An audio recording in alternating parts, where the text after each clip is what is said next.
welcome again to Leaders Uncut. This is Catherine Oakes, your host. And today it is my great pleasure to have with us Kelly Carson, who is VP of Development and Marketing at Lair.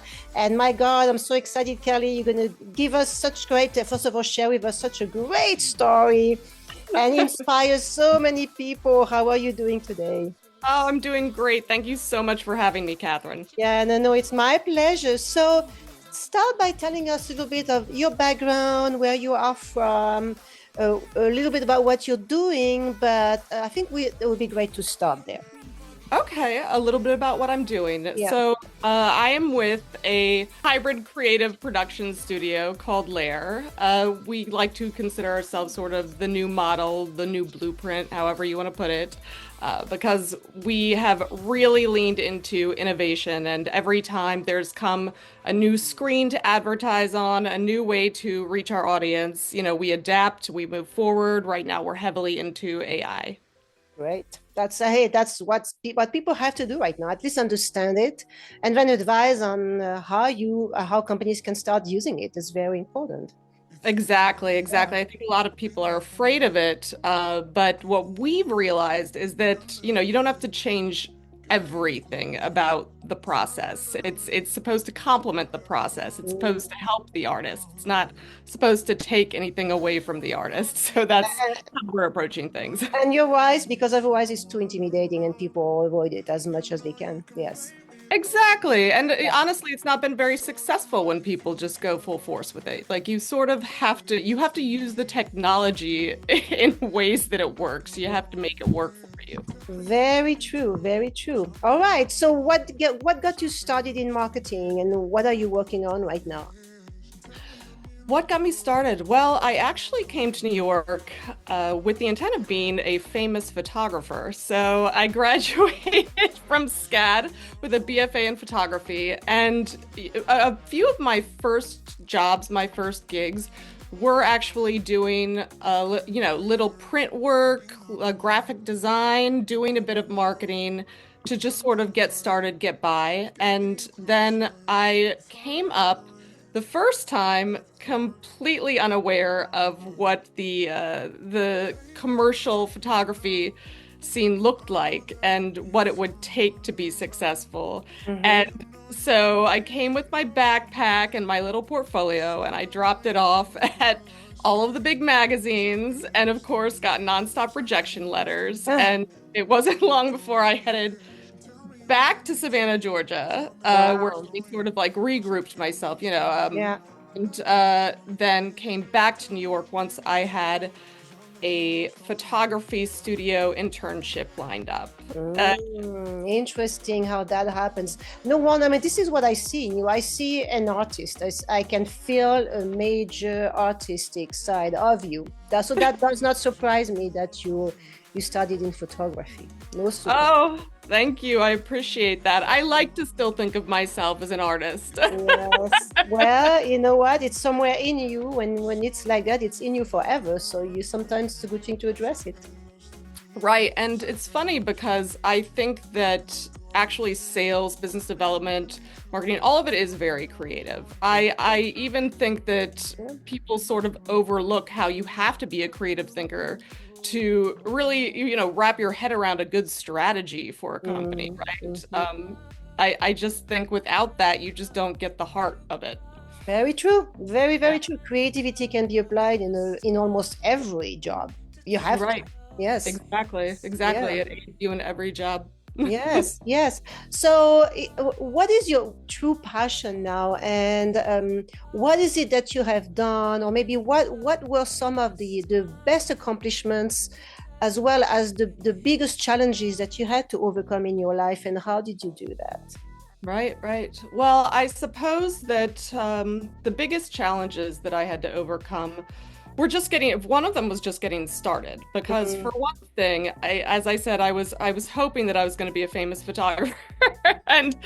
and so I struggled through a lot of gig work, and I struggled through a lot of sexism at the beginning. A lot of very famous photographers told me that it was going to be very difficult for me because women would not want to be sexy for another woman. That Mm. was the time that we were living in.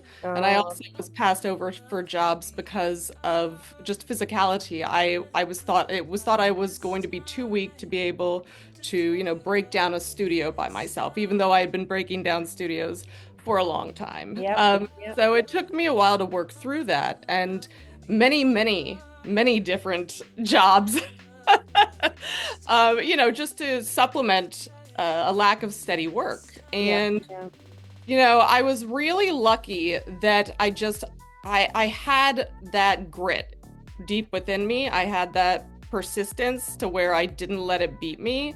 I Yeah. formulated a plan to get into production because I thought that I would make the right contacts to be able to fuel Mm, my photography career. And mm-hmm, production also, there's a lot of sales in that job, right? mm-hmm. Uh, Yep, So, so I think you can see where this is going. yep, yep. Yeah, I moved forward and I was making those contacts and I was working with artists, and eventually I just said to myself, maybe this isn't what I want to do. Maybe photography itself isn't exactly what I want to do for a living. I think that there's a lot of creativity in the production. There's a lot of creativity in the marketing of the artists, in the Mm, coaching of the artists. That's very fulfilling. mm. Um, and it's to be frank, it seemed a bit less soul-sucking Yeah, because I can see because that. when you commercialize your creativity, and so for some people this isn't the case, but Mhm. it can be very difficult. It can make you suffer, Yes, um, because yes. you have to compromise if you're getting paid for a commercial job. You are not just able to create what you want to create, a lot of That time. that's very true. I mean, you have to be flexible, you have to be adaptable, but I also believe that you should not get away from your ethics and principles because many people do that for survival. Yeah, Yet it very rarely leads to anything that is fulfilling and that is successful in the long run. yeah, exactly. I completely agree with you. Yeah. So, I spent a while working my way into a really steady position that I liked with a company called TTS Reps Photography. And unfortunately, immediately after, I went through some, tumultuous times. My father died. I was in a domestic Mm. violence situation. It was 2008, and we all know what that was like. Oh, And the oh my company closed. God. Wow, wow. So, I mean, if you don't mind, I think I would love for you if you are able to talk about this because so many people are in situations similar to that. And in addition, if it happens in a time of economic distress, like it was in 2008, so you have what happened to you on top of the economic issues and all the challenges that we all had to face to just survive. I can only imagine how tough it was, but it really challenged every single cell of your soul here, there, right? That's exactly right. Yeah. And I'm a very proud person. So it was very difficult to stay motivated, to not think of myself as somebody that could fail, Mm. Yeah, yeah, You just keep pushing forward, especially when it got very hard financially. There were definitely huge stressors. At one point, I even thought I wasn't going to be able to keep my apartment. But the alternative is going home with your tail tucked between your legs. And that just, for me, that wasn't an option. And I believe that you have to be resilient to survive in New York. You have to keep going, yeah. especially if you have a dream. And my dream was not giving up. I So love that. That's beautiful because I think it's a state of mind too. It's a mindset. When you decide that you're not going to give up, that failure is not an option, you start, I think, even unconsciously to open doors. You create a different energy that actually does open door. I've seen that happen over and over again. yes, exactly, exactly. And that's one thing that I really think is important to stress to the younger generation, especially during this time when Mm, last year was very difficult for a lot of people. It's very mm. hard right now.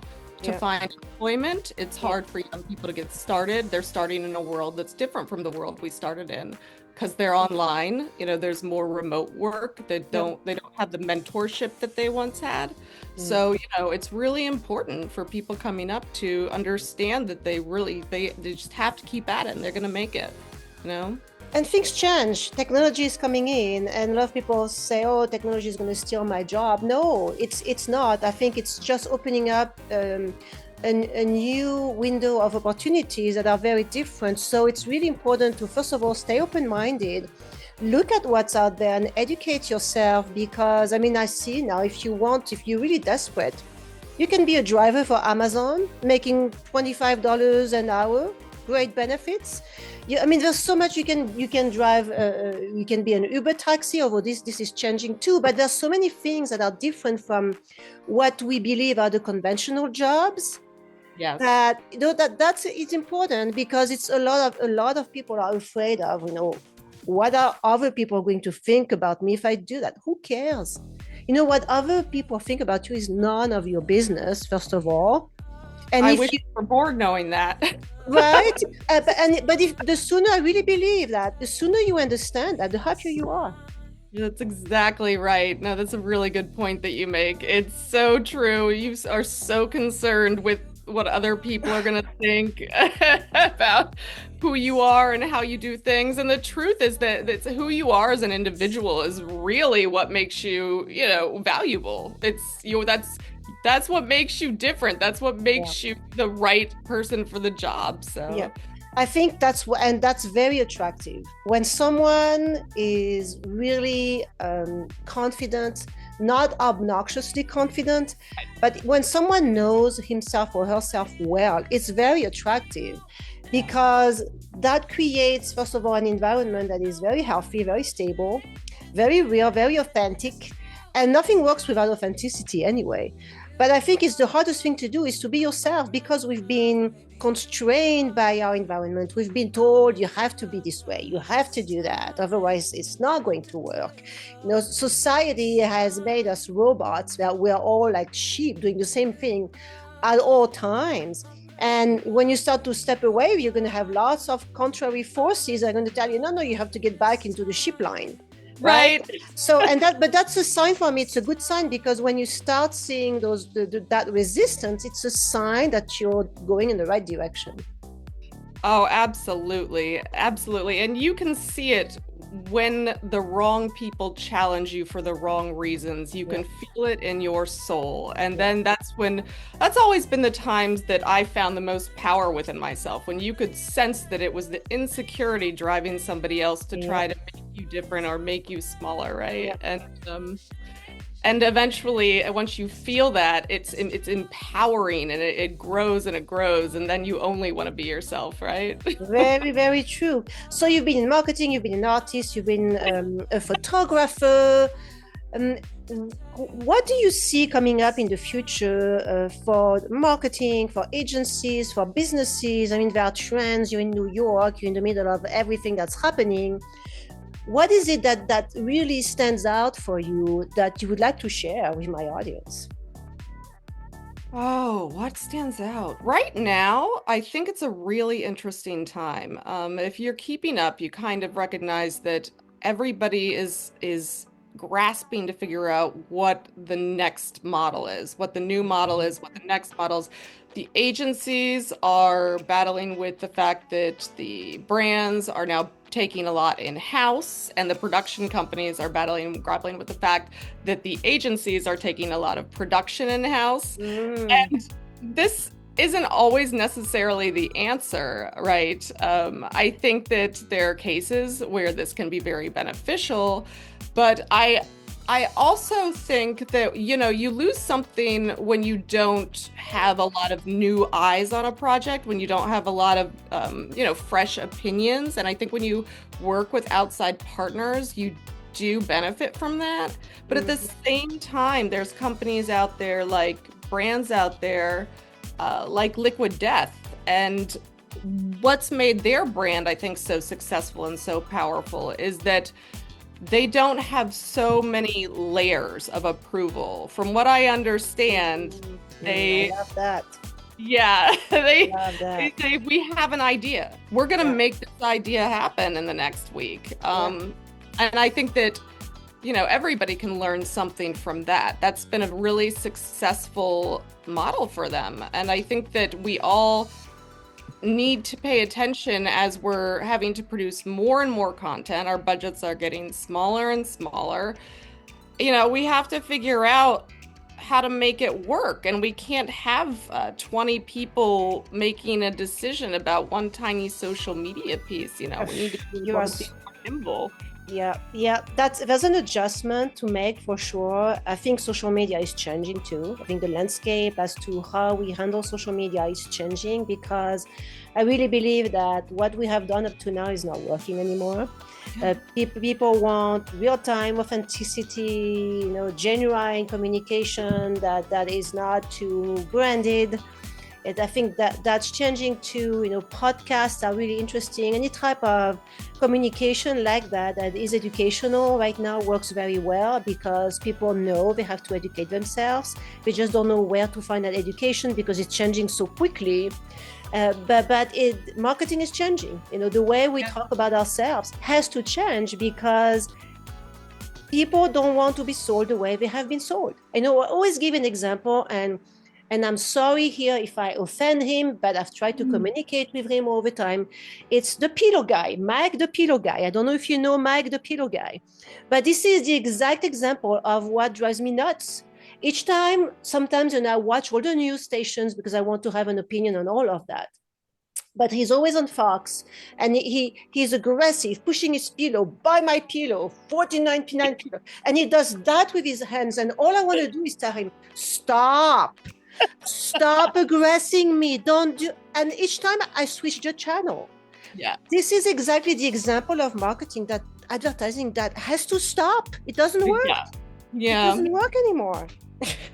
It's not gonna work when it comes to these kids coming up. My son is now, what is it, Alpha? He's gonna be turning 10, and their generation, they don't want anything but authentic. They're moving back to very, very basic animation as an interest. They're moving back to all these YouTubers who are just telling it like it is, that they can relate to.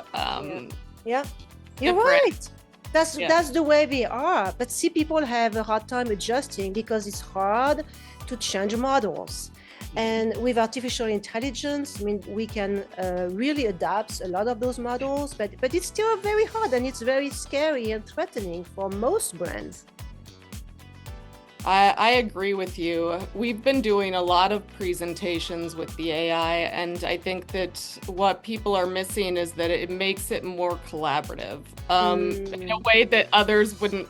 People don't expect that, but it makes it so that the junior in the corner who would never get to see his idea actualized, or like not never, but not initially wouldn't get to see his idea actualized. We can just say, oh, he wants to see what it looks like with a tropical background or in a tropical setting. Like, now we can see that, or we can see it in this animation style, or what have you. You can just take a second to make that idea visible, so that we can be like, oh, maybe that actually is the right way to do things. And we find that with the clients being able to have a say instantaneously, they can actually change their mind. They don't have to get locked into this idea that when they see it, maybe they're not as in love with it, right?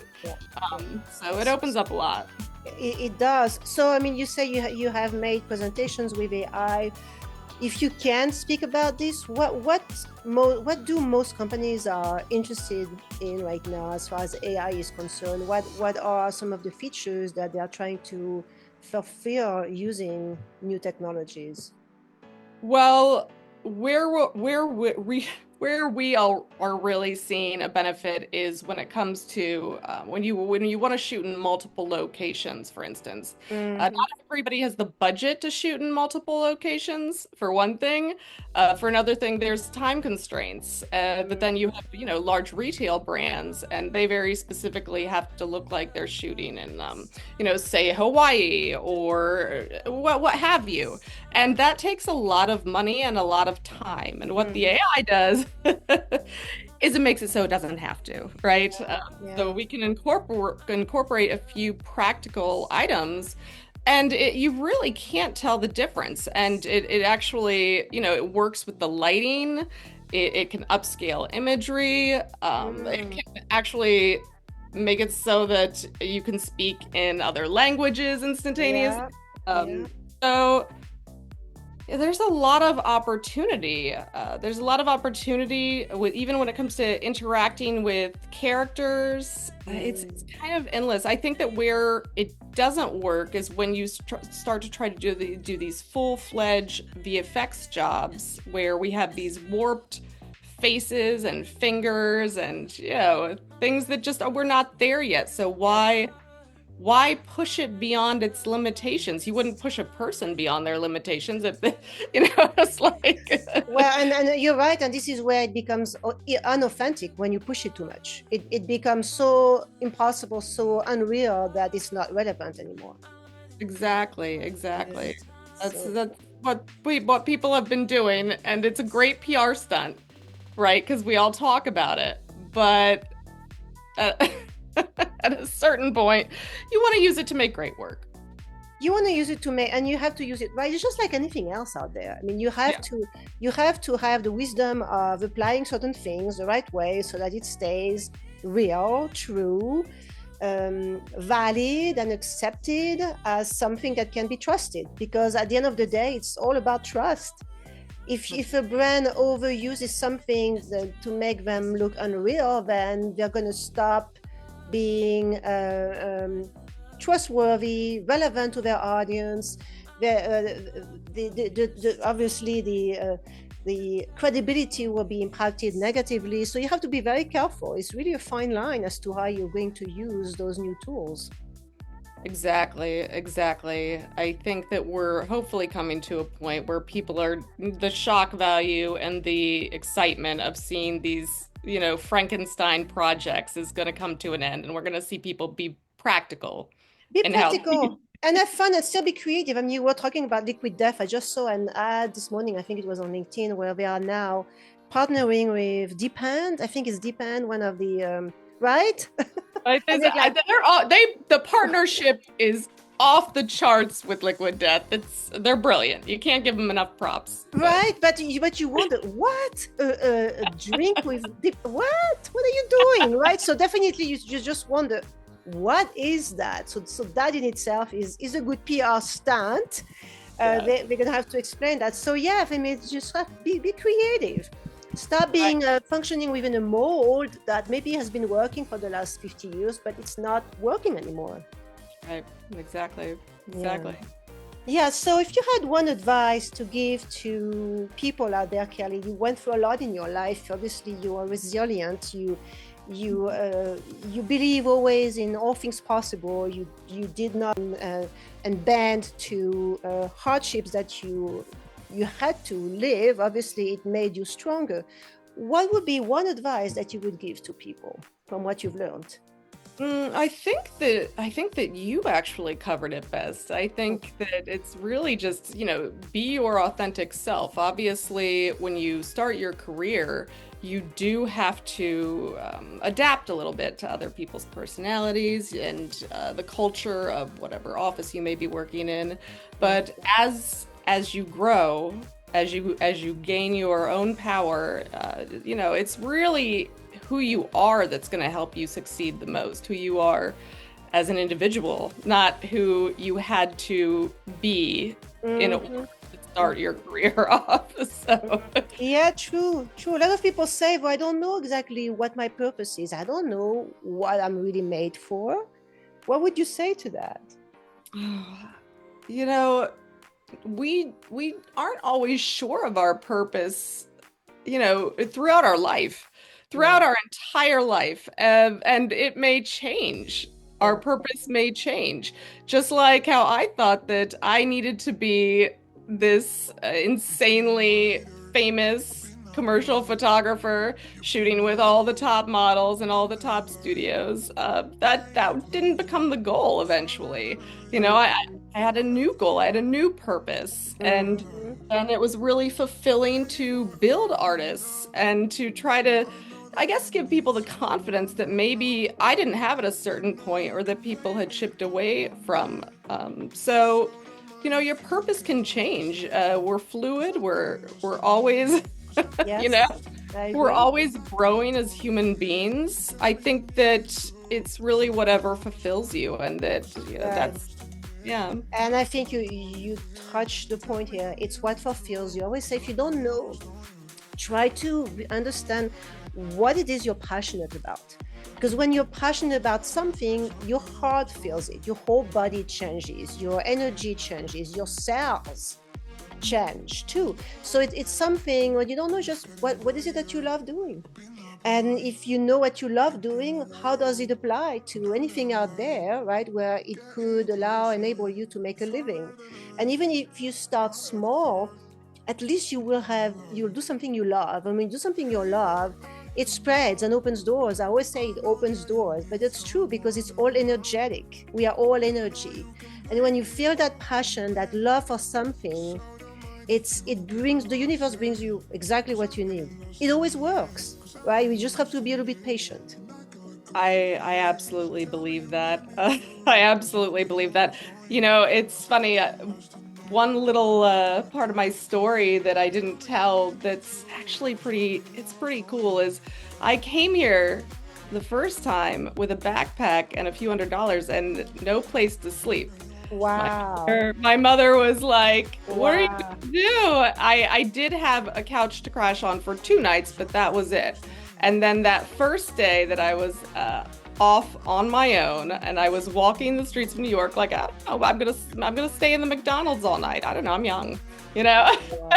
I Wow. ran into a friend of mine who was visiting, and she let me stay in her hotel room with her mother, and she said, "Oh, there's this mutual friend of ours. I don't know if you remember her, but it turns out that she has some space that you could stay with her for a little while." It turns out that there was a fight with the boyfriend. He had moved out, so there's some space for you, and it Oh. all just worked out. See? And it could have it could have been very, very I tragic. know. I mean, that could have been very dangerous. And of course, it's scary for parents to see, oh my God, what are you going to do? You're going to be alone in New York, staying in the Right, streets of New Are you crazy? right. And maybe a little bit, but you have Yeah, to be a little bit crazy I sometimes. know. I've always heard that all my life because I'm from France and I left and I'm far away from all my family. And when I had hard times, they all tell me, well, you deserved it. You were looking for trouble. I'm Oh, like, no, I just took a risk. This was always my dream and I went after my dream. Yes, I went through hard times, but it also opened doors that I would not have had open had I stayed in France, for example, right? So it's okay to be crazy. Could be crazy.